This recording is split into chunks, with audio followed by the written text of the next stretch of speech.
Hey guys, welcome back to the Mr. R Show. A little different today is actually we've been getting some good questions from you guys, and we kind of want to answer them on a short little video. Today we have two questions, both from Mr. Sean Hunter. So thank you for the questions, and we are giving you a little shout out here for asking them. The first one we are going to answer is, what do you think the effect of the opening churches too early has on the results? Ashton, what do you think of that? I would say not much. It's a very case by case situation, state by state. I feel like it will affect some governors more than the president as a whole. He'll get a little bit of blame of it or blame about it, but overall, he's not going to be personally affected as much as I think governors will. Yeah, I agree. Regardless how we feel about churches, him trying to force churches to open and all that kind of constitutional dilemma there, will this affect his chances of winning or losing re-election?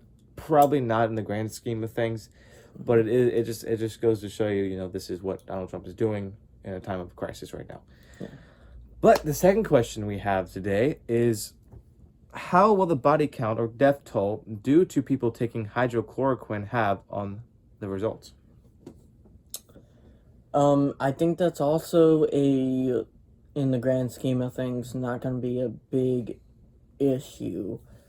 I mean, overall, objectively, I personally think people shouldn't take it because there's a lot of bad side effects and it's not completely proven. But besides that, it's going to be one of those things where there's so much going on, and if you're looking at a little thunderstorm when there's a hurricane on the other side of the city going on, it's like, yeah, it's a big deal. It shouldn't be happening, but like with many things with Trump, he's just going to do something equally as crazy the next few weeks that it'll be so minor it won't matter.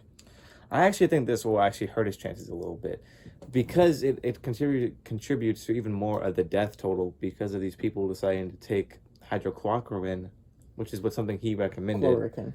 It's hard to say these words. Everybody knows that. We're not medical professionals. But, as the death total keeps going up, like I said, that active cases keep going up, people are going to realize, hey, this is a president that, while, the virus isn't anyone's fault, his response has in some way contributed to 100,000 deaths, which is more than the U.S. suffered in the Vietnam War.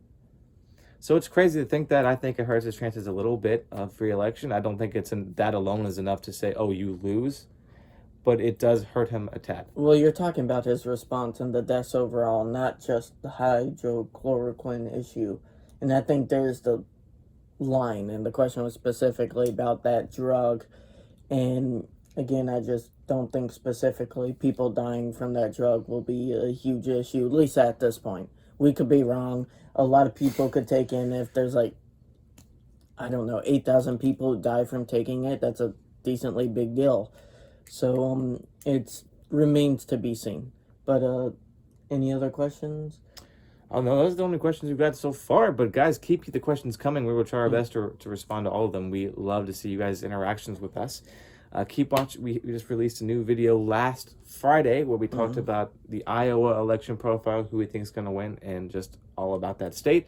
This Friday coming up, we're going to have our election what makes a good poll video, where we're just going to talk about misconceptions and just myths about polls and trying to really instill some knowledge into you guys. And I think we're going to be looking to do our next election profile next 2 weeks. I think we're debating between Virginia and Florida. Going to be doing one of those fun states. I live in Virginia and been loving it so far. Beautiful state. But yeah, guys, thank you for just watching this little question and answer video. We hope you're staying safe out there, and we'll see you in the next video.